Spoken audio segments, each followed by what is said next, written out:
I wrote my first fantasy story at 9 years old and used to practice sword fighting with a stick.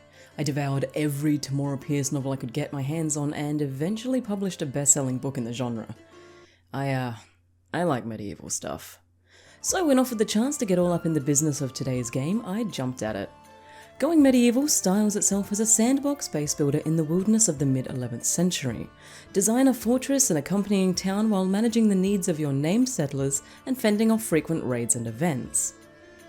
Anyone who's played RimWorld will find the mechanics of Going Medieval very familiar.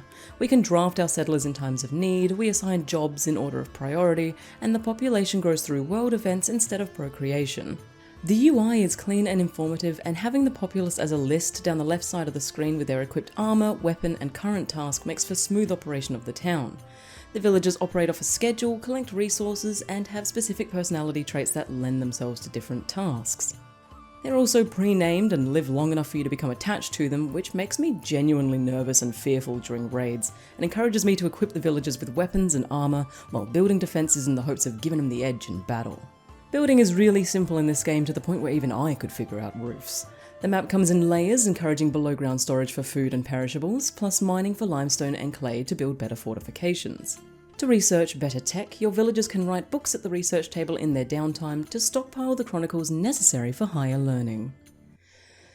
Look, this is the part of the review where I'd run you through all the mechanics and systems of the game, but honestly, it's intuitive enough that you'll pick it up within 10 minutes of play. Instead, I'm going to tell you about something that happened last week while I was still testing out this game.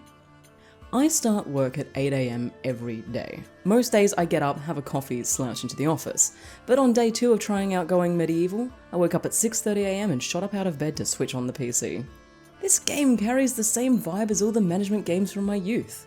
I've been happily whiling away hours designing my little fortress town and upgrading my settlers' lives. In complete honesty, it took me much longer to work on this review than the others because I kept playing the game instead of recording review footage. I'm not sure if I'm just a little nostalgic this week, but Going Medieval hits that spot. Having recently gone into early access, this game is surprisingly complete even though it warns to watch for issues. In fact, it's more put together than some full release games I've played. The planned future updates promise even more exciting features that I was actually writing into this review as suggestions, but they've beat me to it. Animal husbandry, mounted siege weaponry, shelves and weapon racks, plus a bunch of quality of life improvements which I genuinely feel will improve the game even further. What I would like to see in an update is the ability to turn off certain notifications such as the idle settler bell. It goes off a lot and spooks me every time, and also the ability to see what kind of temperature it is inside a room. I never knew if my storage rooms were cold enough until the meat started spoiling. One of my review notes for Going Medieval simply reads, "This is really enjoyable." And I know we have a lot of positive reviews on this channel, and I've been accused of writing love letters to games in the past, and trust me, that's not always going to be the case. But here, it's true. This game captures something that little Ren got addicted to in her early days of PC gaming. The management style, bright artistic vibes, and freedom of building spoke to me on a nostalgic level that keeps me coming back to my little settlement with aims of building a library, or a blacksmith, or a grand dining hall. My imagination could run as free as this weird herd of bunnies that spawned and fed my village for an entire season.